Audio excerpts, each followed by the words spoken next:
This is Full Coffers with your host, Phil and Toni Buggs from Abundant Harvest Christian Fellowship Ministries. And this week on Full Coffers, The Journey, Part 18. Well, last time we were on our way to the state of Arizona, leaving Nashville, Tennessee. Yep. It was the two of us plus one.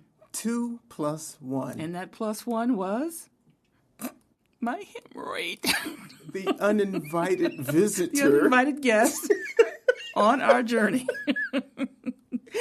And and it was there to stay. And I know this is gross, but if anyone out there ever had a hemorrhoid, you know what I'm talking about. And we talked about a 3-day trip just about in a uncomfortable U-Haul truck. It was not pretty. Wasn't pretty at all. No, but it wasn't. Anyway, but as we toddle on down the road, we are approaching day 2 of our trip, and we entered into the state of New Mexico. Now, during that time, we pretty much had a smooth trip all the way. There was nothing really, nothing to speak of. No. We took our time, pretty much did the speed limit, maybe 5 miles over, but that's about all. Yeah, and when we had to get gas, as God would have it, gave me the wisdom to know which Lovejoys or TAs or whatever it was that I navigated, making sure I could drive straight in and pull straight out. Exactly. So he was merciful to me, and we just kept trucking on down the road into New Mexico. Yeah. Now, this is where it gets a little tricky, because when we got into New Mexico, we noticed a little bit of a drag going on in the back of the trailer. Yeah. Not exactly sure what was going on, but we noticed that there's something wasn't quite right. In fact, someone who was driving up next to us kind of pointed to the back of the trailer. They pointed to the trailer, and what they pointed to was one of the back tires. And he says that you've got fire coming out of one of your tires. Yeah, not smoke, fire. No, fire. Yeah. And no Ohio players was anywhere to be found. There was heat, but it wasn't the kind we wanted to hear. We quickly pulled off. We kind of took our time till we got to the next exit where there was something there. Because if anyone traveled to New Mexico, and please don't be offended, but there's really not a whole lot until you get to Albuquerque, basically. Which basically where we ended up stopping. Just as you're coming out of Albuquerque, there was a good size rest stop there. Mm-hmm. So we pulled in, and sure enough, I noticed there was smoke coming out of the trailer area. So we were thinking that something was seizing up or freezing up or something. And that's exactly what happened. One of the brakes had froze up on one of the wheels. So here we are, day 2, into a trip, and we've got an Explorer on this U-Haul car trailer, and we're not going to be going too much further. So where do you find help in that place? Well, there was a restaurant and there was a rest stop. And so what we did was, since we were renting the trailer, we called U-Haul customer service, and they told us where, or how to get support or help. Right. So we arranged for them to send out a technician or something to kind of take a look at it to see what was going on. And in the meantime, we said, well, we might as well just go ahead and get something to eat in the restaurant. Now, this rest stop, for some reason, was packed. You know, it's like I didn't know anybody going to the rest stop for family dinner, but obviously, this rest stop was pretty good. So we were seated. We were, preparing to eat. We figured that it probably would be a while before any help came. So we, sat in the restaurant, pretty far back in the restaurant, too. Yeah, that's true. And to give a little more context to the environment, since there were literally, I wouldn't say hundreds of people, but there were in excess of 70 people in that restaurant between getting gas, truckers, you know the drill if you're on the road. And so I'm thinking, how am I going to know when this U-Haul technician comes? So I'm kind of freaking out in some ways, just, okay, I need to make sure that the trailer's okay. Of course, people trying to get gas. You get the picture. So we're trying to find this all out.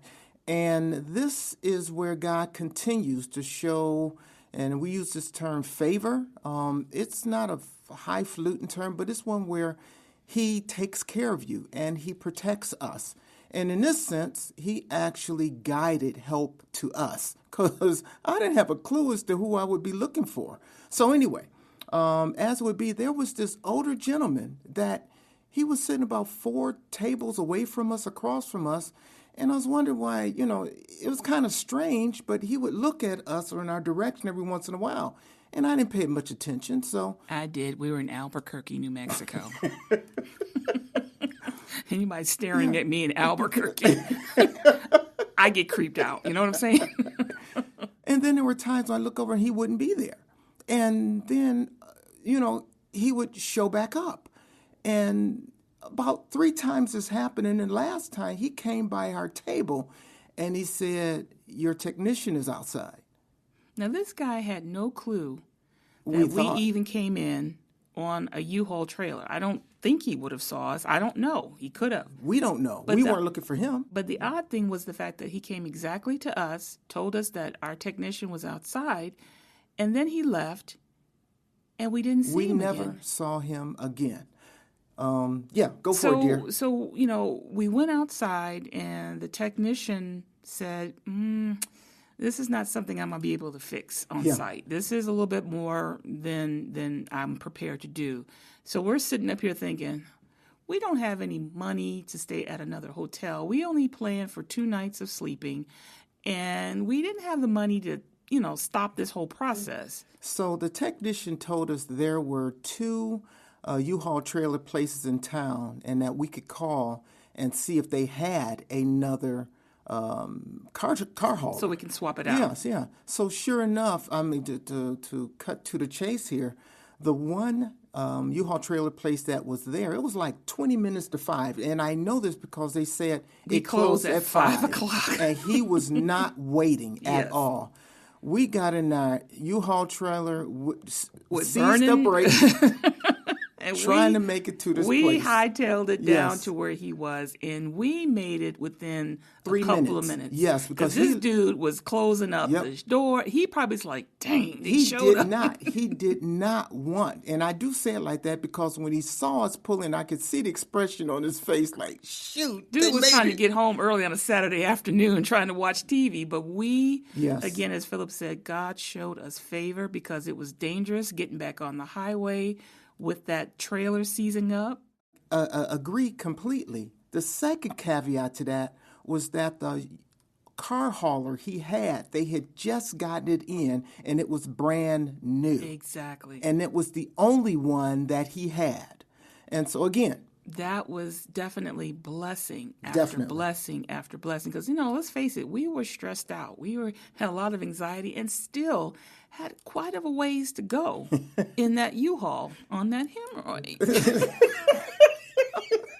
We're back to the hemorrhoid. I know, I'm probably being self-absorbed here, but, this was not a good trip for me. But even in the tense moments and tense times, we were holding it together. Yeah. God blessed us.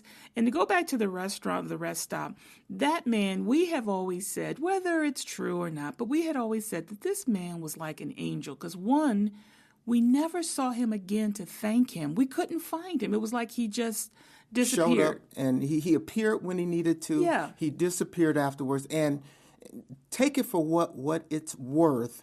For those of you who have followed us in our journey, we don't just, put things out there as Christians just to put them out there. But we know that Scripture tells us that there are angels that God sends to us to protect us, to tell us things, to keep us safe. We don't look and we don't talk about guardian angels that is always around us, but we truly believe that the Scriptures do teach, and God is the one who sends those angels to give us messages, things like that. We truly believe that this was an instance where God sent one of his angels to give us what we needed for that time. And after that angel delivered his message, I believe it went back, and it's standing on the side, ready to be engaged again for the next encounter.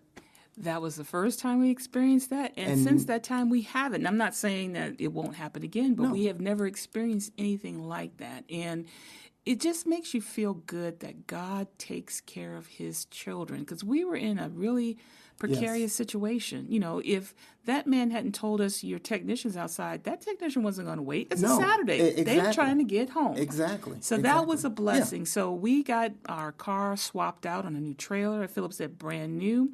And we started down our way, going from Albuquerque to Mexico into Flagstaff. From Flagstaff is the final kind of halt. There's 3 hours between Flagstaff and Phoenix.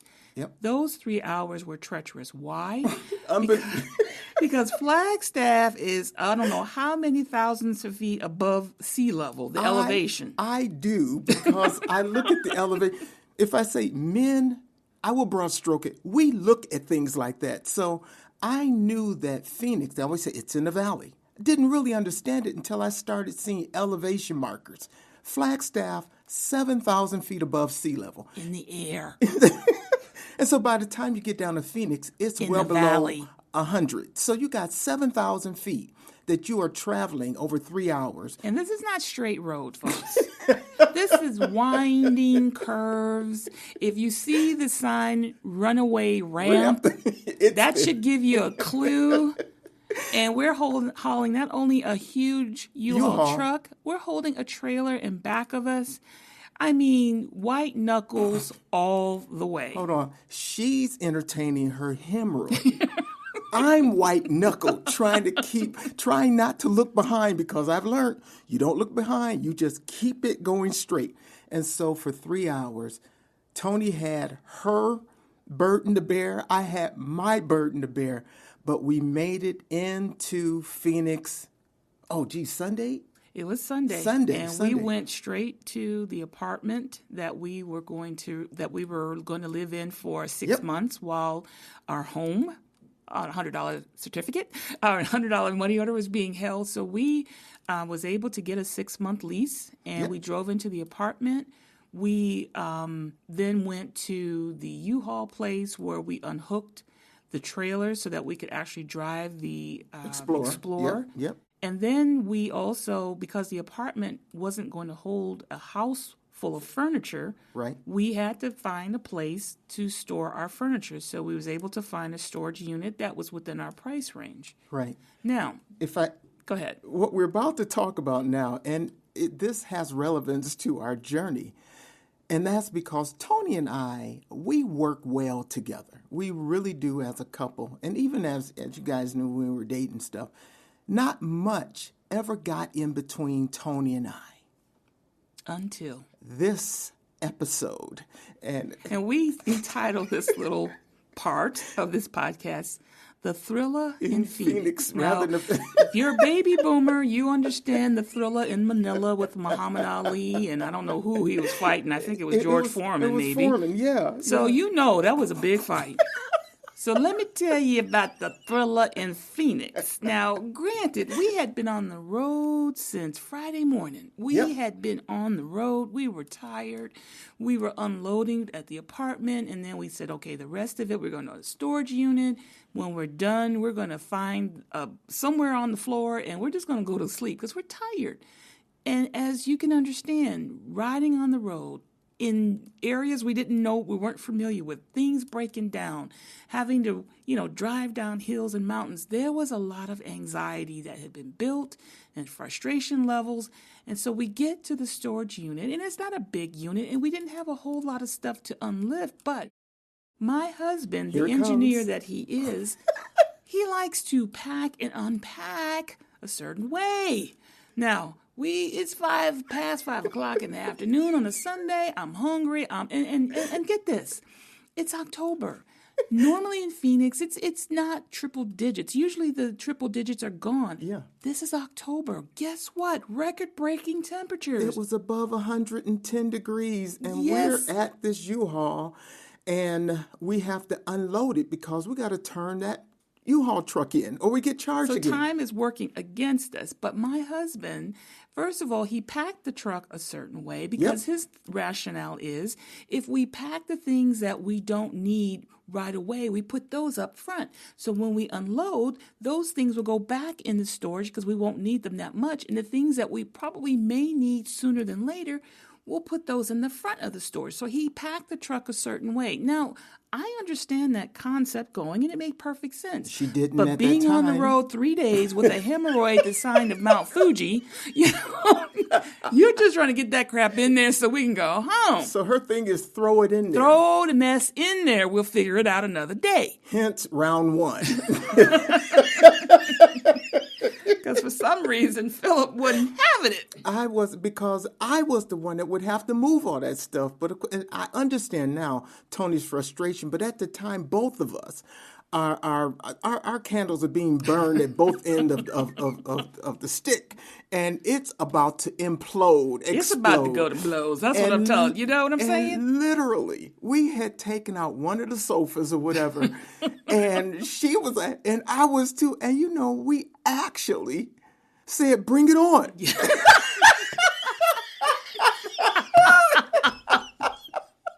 I said this. I know I may get hurt, but you're going to get hurt going down. I can't believe This is the love of my life, the father of my children, the man I want to spend the rest of my life. But I ain't getting ready to knock this nigga up. Excuse me. I don't know if we have to edit that one out. we might leave that one in. I don't know. But that's where Toni was at that time. Yes, and we bring this out because even as loving, if I say couples and believers of the word and things, the human experience never escapes us. And in all of that, and I don't want to over philosophize or anything, but at that point, we were just through with each other. Mm-hmm. And we had to literally stop. Yes. And regain and say, what's happening here? Exactly. And I think we both just pressed the reset button, recognized we had gone too far, and we composed ourselves. I worked faster to get it done. Toni was patient with me while I did it, and we got it all taken care of. We got the car hauler back at first. We got the stuff unloaded from the U-Haul. I dragged the washer and dryer upstairs, up to the second flight, and we got everything done. And at the end, we went and got ourselves some something salad or something, and we just literally passed out. That was it. We'll attribute that experience to heat stroke.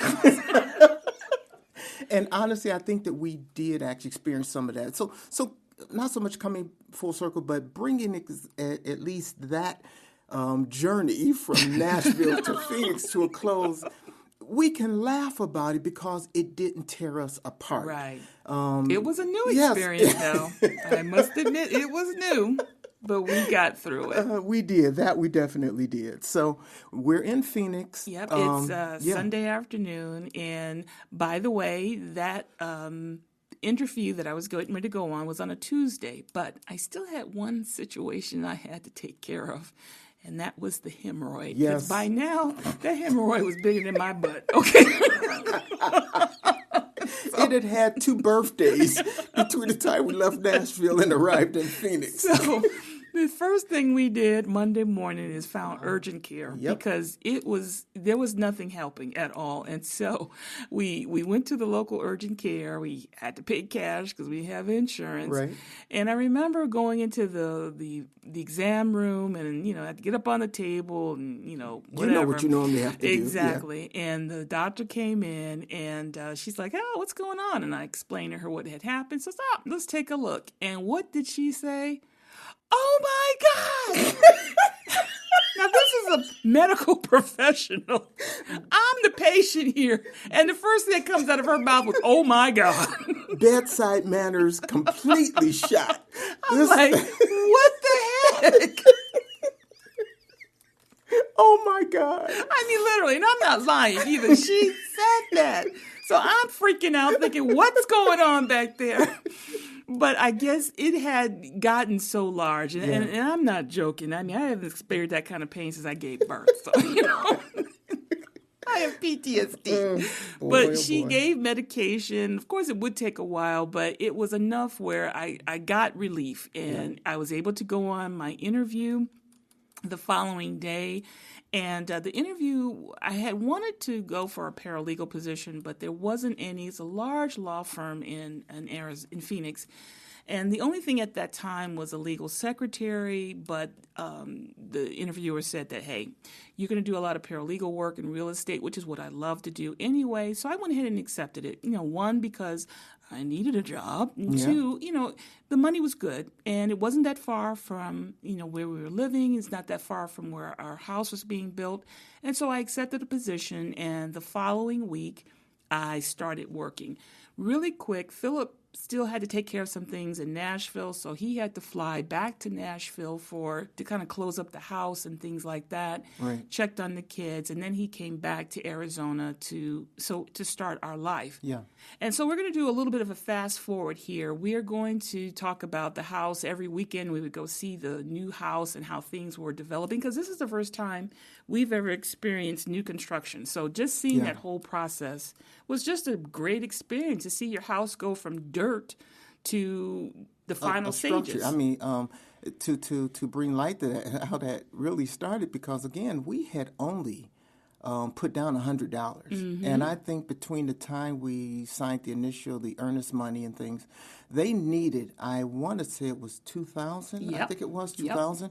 We had during that time only been able to send them another 500. And I'm still in Nashville, and Toni, because every Saturday she would get up and she would drive over to the site where the house was being built, and she would send or tell me about it.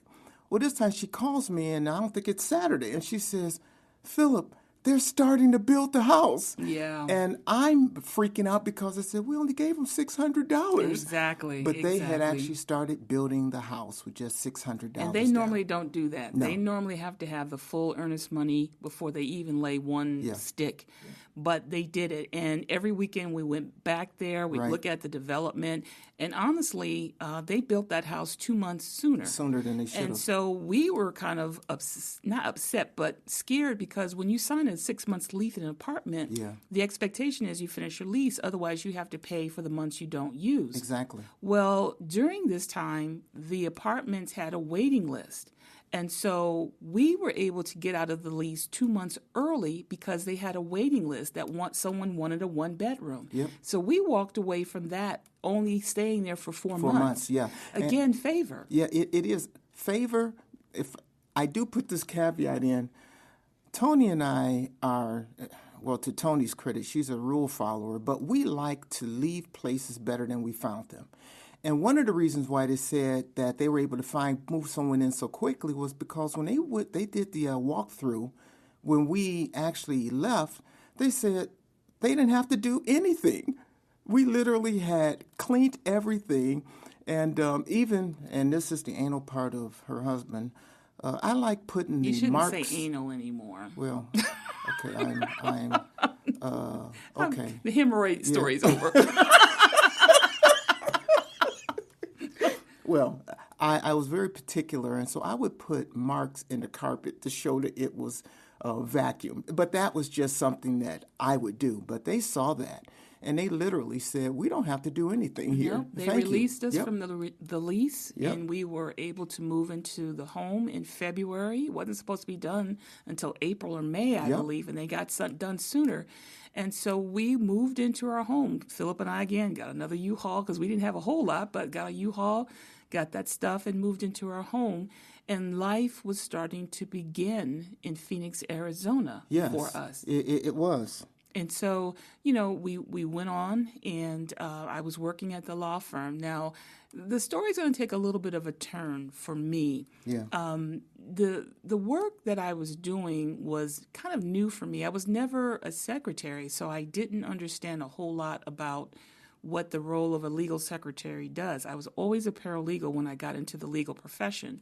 So this was kind of new. Things like getting the attorney that you work for, and I work for two of them, But the senior attorney requested and required certain things every morning. His paper had to be on his desk a certain way. His coffee had to be made a certain way. Now, I'm going to tell you, I didn't get my own husband's coffee, and yet I'm getting this other guy's coffee, and it's like, this is not really me. But again, the money that it was good. I needed the money. But I noticed that one of the attorneys, a senior attorney, wasn't very nice. There was things that he would be very highly critical of me.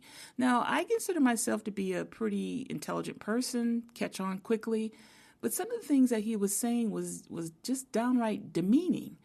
But I took it, I just said, well, maybe it's something I'm not doing right. So I'd go in the next morning a little early, trying to make sure that I'm doing what he's asking me to do.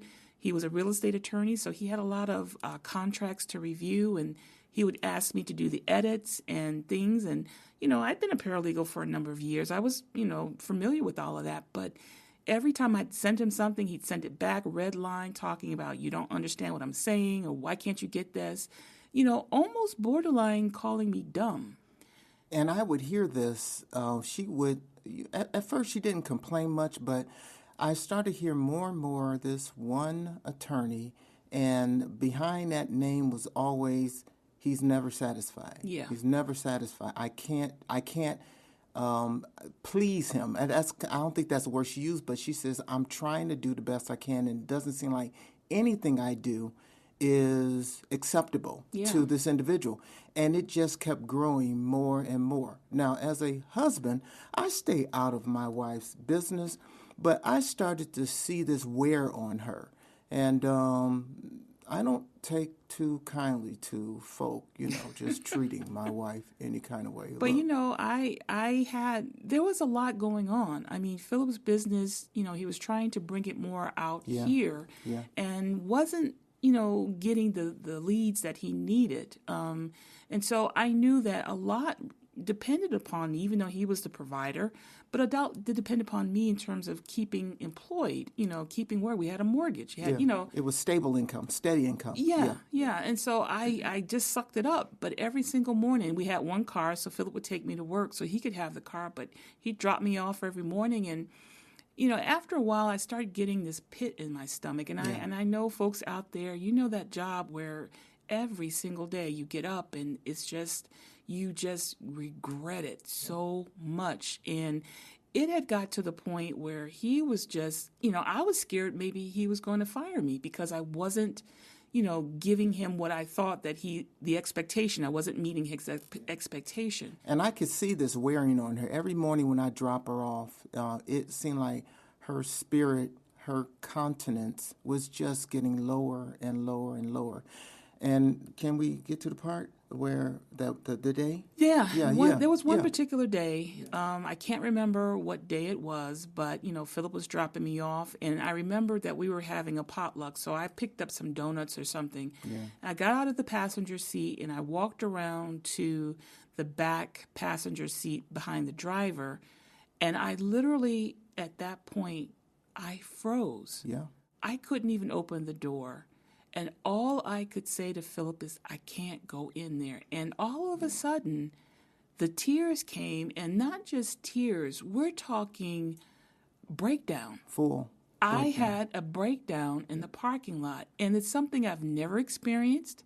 I always consider myself to be strong. Yep. And, as a Christian, you just pray it away or pray about it, and God will give you strength and you keep going. But for this time, I could not move. And at that point, when I saw that, I says, get back in the car.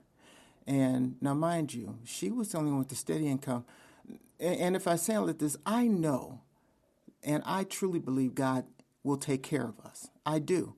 But in that, it's not so much a but, it's in light of that.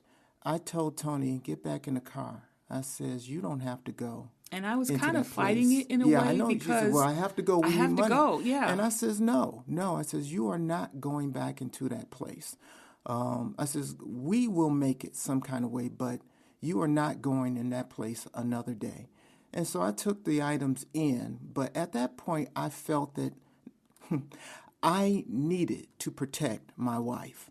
So She was not going to. So he drove me back home, Yeah, yeah. and I remember getting on the couch Yeah. in our den, and I just cried. She I stayed. just could not stop crying. I didn't know that Philip was in the bedroom getting dressed. Yep. And when he came out, he says, I'm going up there. And I'm thinking, oh, my God. I'll be back. I'll be don't, back. I kept saying, don't do it, Philip. Don't do it. Because, and he's not a violent person, but I don't know. He could have snapped, and I'm like, please don't. But yet, in the way, I just felt so helpless. Yeah. I just couldn't do anything but cry. And to see her like that, I knew that I could not just do nothing. And so I did. I took the items up there. It was the other attorney's birthday, if I'm not mistaken. Yeah, It was yeah. his birthday. And so I actually went and I took the items that Toni had gotten to have them eat at the birthday. And I requested a meeting with their senior attorney. Well, actually, it was with the HR. I'm sorry, it was my bad. It was the HR. I wanted to talk to the HR director.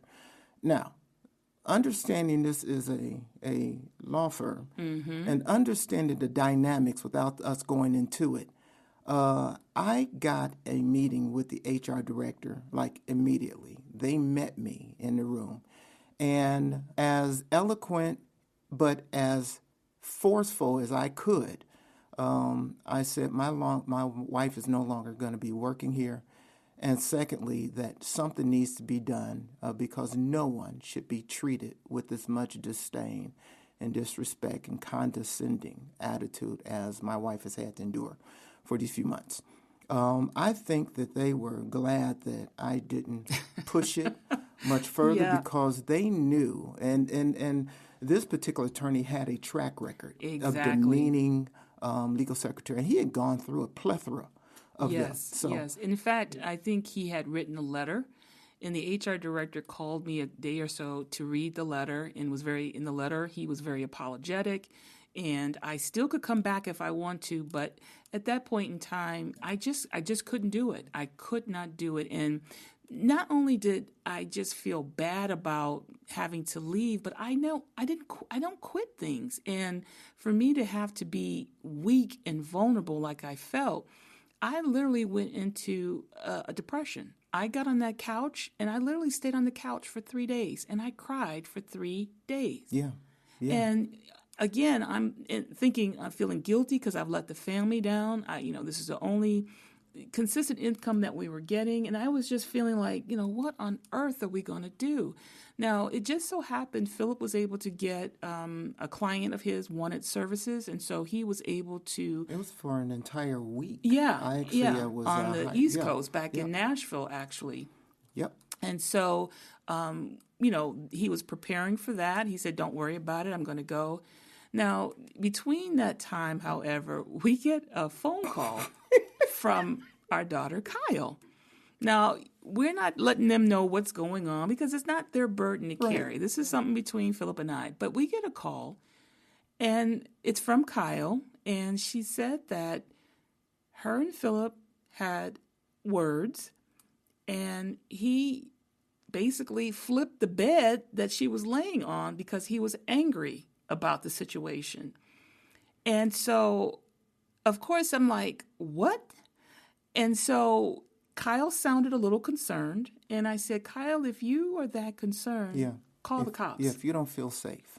Call the cops. Yeah. And that was not easy for me to do. No. But as you can recall in the prior podcast, we had indicated when Philip came back from the small amount of time he was in the service, he came back different. Yep.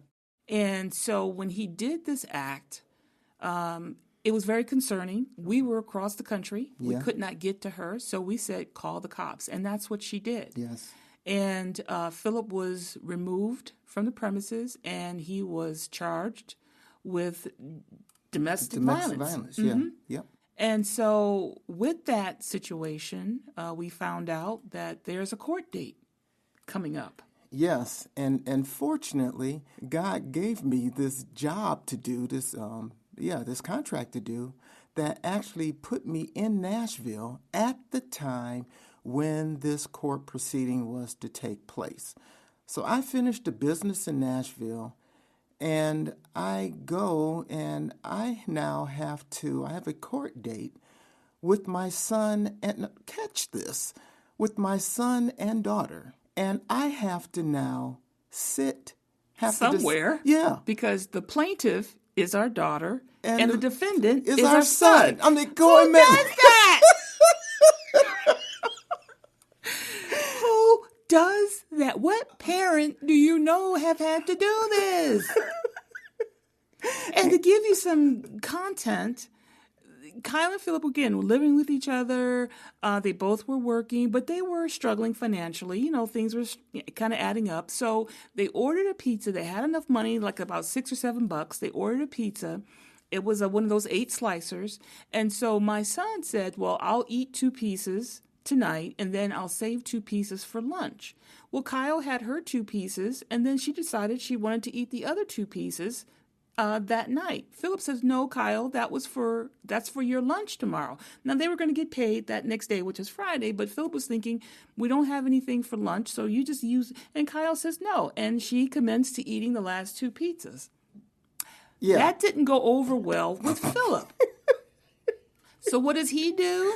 He gets mad and he flips the bed while she's on it. We call this incident Pizzagate. How in the world can we laugh about this? It's, of course, it wasn't everything. Funny then. No, it wasn't. I mean, we got a recovering hemorrhoid person here, who's unemployed. Breakdown. unemployed, just built a new house, and we and so these and things we're are in the coming. mix. Yes, and it's we can't just say, we need to pause to take. We need a breather. Life is going, and it's not slowing down, and we have to make these decisions. So, in that courtroom. Well, I thought maybe we would just kind of. You want to hold this up? Hold this up until the next time. So, what we're going to do at this time is we're going to just kind of keep you guys in suspense as to what happened during Pizzagate court. So, until next time, have a great week. Yes, please. Have a great week. This episode was produced and edited by Miss K. Simone. Cover graphics by Indefinite. Music by Miss K. Simone. So until next time, I'm Phil Bugs. And I'm Toni Bugs. Wishing you a wonderful week.